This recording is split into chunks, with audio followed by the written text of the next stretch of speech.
Welcome back, and there has obviously been a lot of news today out of CES from Arcade1up and some other companies that I know we're all keeping an eye on. First, let's look at Arcade1up. Well, what didn't happen? Big Buck Hunter didn't happen. We have seen no trace of that. But otherwise, these leaks turned out to be pretty accurate. David from Arcade1up has said on the CES floor that anything not on the floor right now is not part of their 2020 roadmap. So it's safe to assume the products that aren't out now we're not going to see later this year. Now that said, I'm sure these guys want to keep some surprises in store for E3, and they have been known to release something at the end of the show like they did with the Star Wars cabinet last year. I think it was E3, but maybe it was CES, but they didn't announce it at the beginning of the show. So maybe there's another surprise up their sleeve, but I think what we've seen so far is pretty much what we're going to get for 2020, and overall it looks good. First up, the Golden Axe cabinet, specifically Golden Axe, the Revenge of Death Adder.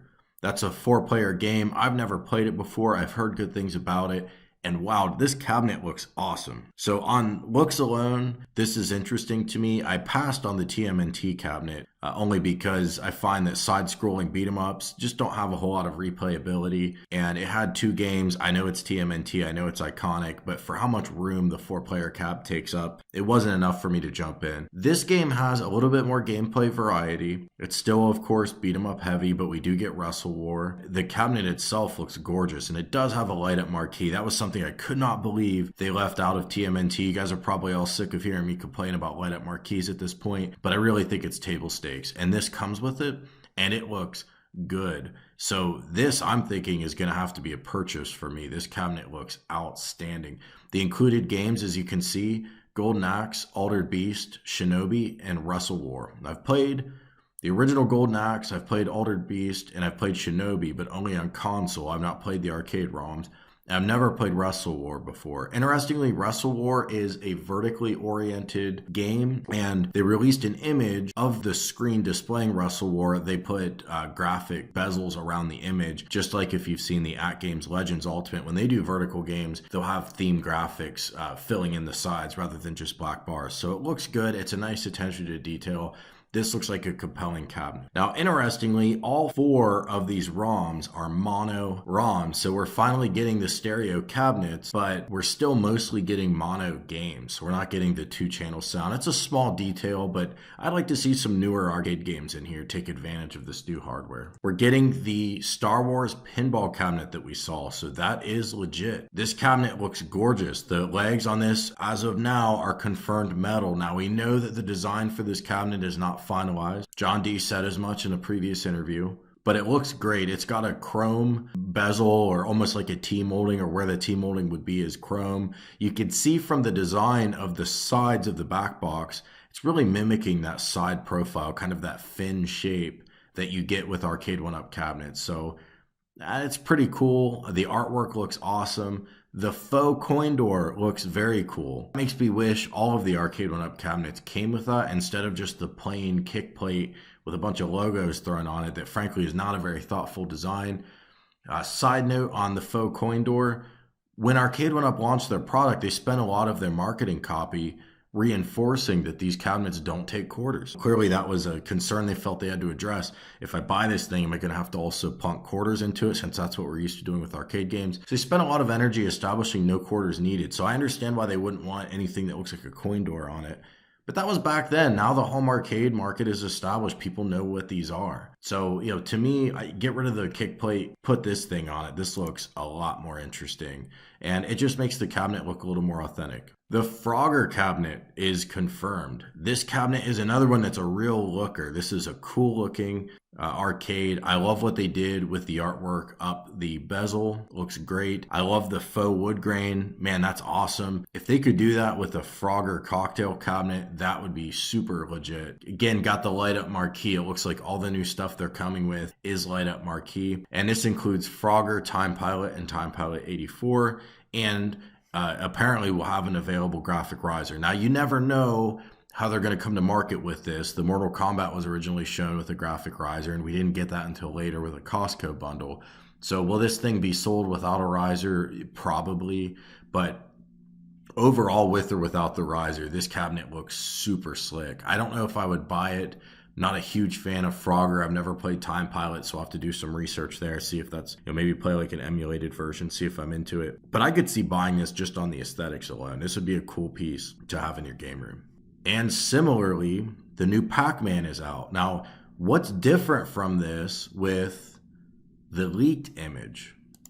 It's got the same wood grain artwork, but if you look, the screen in the leaked image is far more recessed. This looks like one of those cabaret cabinets. And honestly, I think it looks cooler with the screen that far recessed. And here we have the normal upright screen that you see in all Gen 3 cabinets. Now you still have the unique shape around with the wraparounds to the control panel, and you still have the light up marquee, and you have a huge games list. This has several variants of Pac-Man, and it also has Galaga, but it does not have Dig Dug. As it stands, this is a cabinet I would consider buying to replace my existing Pac-Man, but I don't know for sure if I would pull the trigger. Yes, it looks better than the existing cabinet, but honestly, these different variants of Pac-Man that aren't Miss Pac-Man, I'm just not that interested in them.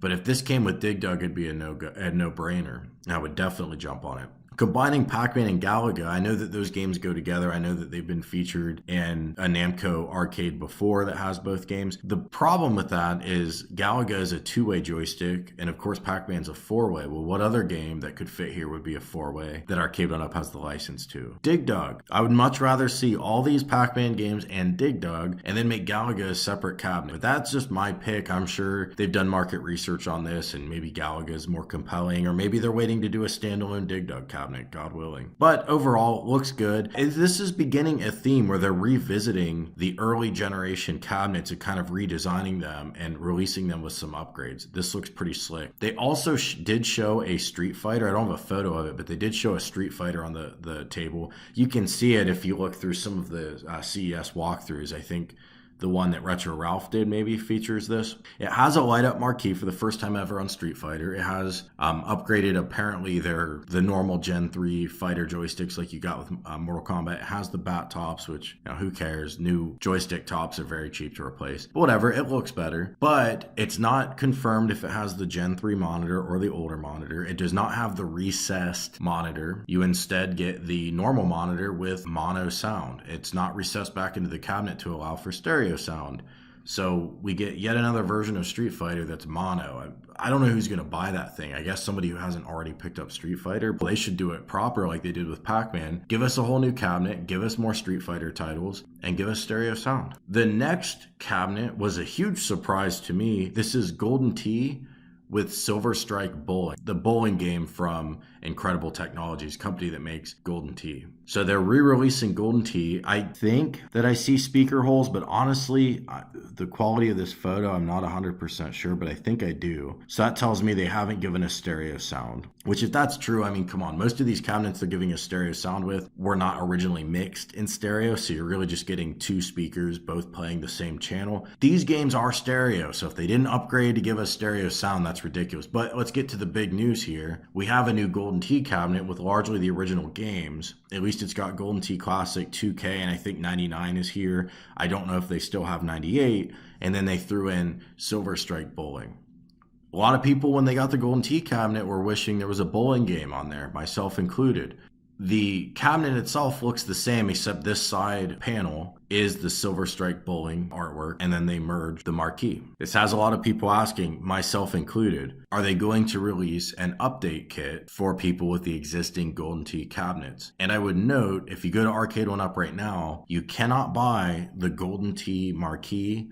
You cannot buy the Golden Tee PCB. So, and this cabinet's been on the market for a year. So my guess is this new model, you're not gonna be able to buy that stuff either separately. If that's the case, Arcade1up, if you guys are watching this video, you need to do an upgrade package for this. Now I understand some of these games, these consoles, the new stuff is the new cabinet. Like with Pac-Man, you've got all new artwork, all these things going, new screen orientation, etc. I get why you charge extra for that. This looks like the exact same cabinet with one new ROM and a new marquee, and that's about it. And you're going to make a lot of people mad if we can't buy that after the fact, because it's not quite enough to where you want to get rid of your golden tee. Now, if you wanted to come out with a Silver Strike bowling cabinet by itself and, sell them to us and we put them both side by side and it's got a bunch of Silver Strike games, then cool. But if this is really going to be a hybrid cabinet, let us upgrade the hardware we have. I mean, that real arcade cabinets have a legacy of doing that. You could buy upgrade packages for a lot of titles.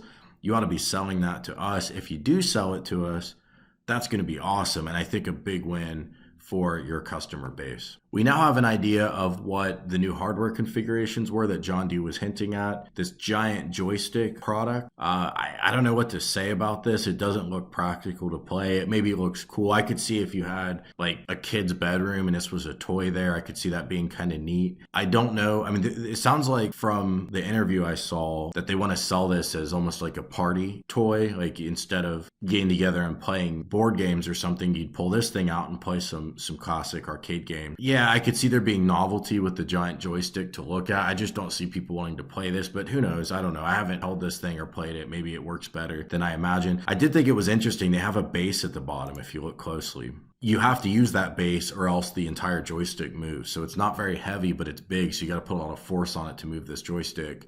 And it sort of rocks around. So I don't know. It apparently isn't super solid to play with. It is cool that they nailed the original design of the Atari stick, but this product isn't for me. I'm probably just not the target market for that. On the countercade front, as far as I could tell, there aren't any new games available, but they did redesign the cabinet so it's much narrower and the bezels now look proper. So it's going to take up less space on your counter or on your bar top. And overall, it's just going to look like a better product. There's something about really fat bezels that make these products look ugly or cheap. And Arcade1up has sidestepped that without improving, the build quality. So good on them. They've improved the design.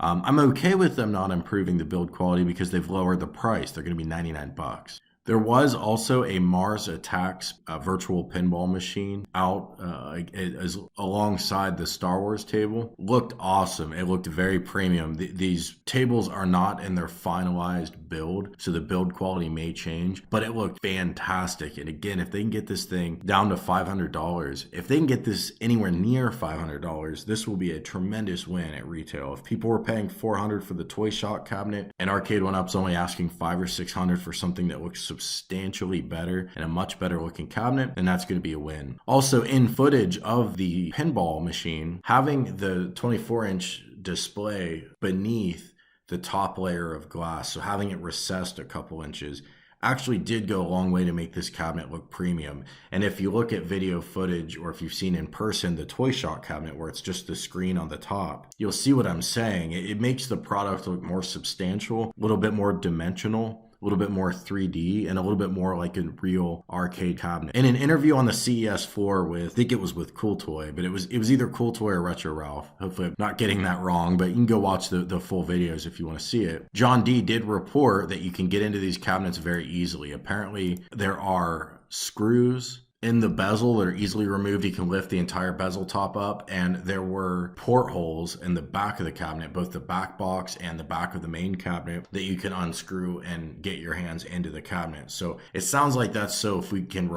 need to replace any parts, we can. I mentioned before, I'm hoping that they're going to give us some upgradable parts over time, or certainly support this product in the long run with replaceable parts. That would be awesome. One last thing on NBA Jam, it will be free online multiplayer. John D confirmed this on his Twitter account. I can't believe that. That's awesome. I almost wouldn't mind paying for it just so we know it's a sustainable service and they're going to have the online multiplayer support for the long run. Maybe they'll charge for it in the future. I don't know. And frankly, I don't know how much that costs to support a service like that. Maybe it's less than I would think. That's adding a lot of value. It probably will allow them to charge more for the cabinet itself, which I'm okay with. I think they could come out with NBA Jam for $400 to $500. I think they're going to sell it at that price. I think they would be able to sell it at that price point. If it's $400, especially if it's 350 like TMNT, I think this will fly off the shelves. The games that we get are NBA Jam Tournament Edition, and NBA Hang Time, and the cabinet looks super cool. That's all for now. Next, I'll be doing a video on other updates from CES outside of Arcade1up, so keep an eye out for that. If you enjoyed the video, please hit like. Thank you for watching this long no matter what you do, but if you hit like and leave a comment, that'll help promote this with YouTube's algorithm, which is huge for a small channel like us. Take care, guys. We'll catch you next time.